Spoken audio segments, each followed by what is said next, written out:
government policy must support every sector in our society.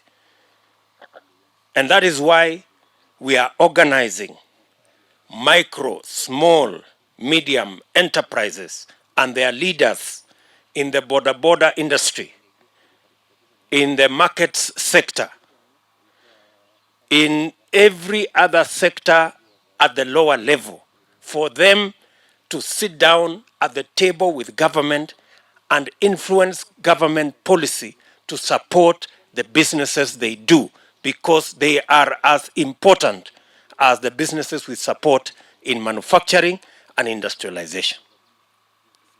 The same way we value our industrialization program and our manufacturing agenda, we also value our SMEs, small, micro, medium enterprises, because they employ millions of citizens, they give livelihoods to millions of citizens, and they make a difference apart from employing citizens across the country in Kenya.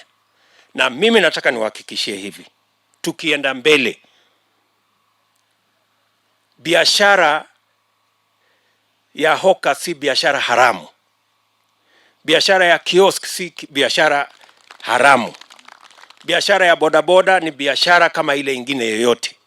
Na kama serikali tutahakikisha ya kwamba vile tunatenga sehemu mtu anafanyia industrialization and manufacturing, lazima tuwe na sehemu ya bodaboda kufanya biashara yake. Lazima tuwe na sehemu ya wachuuzi kufanya biashara yao.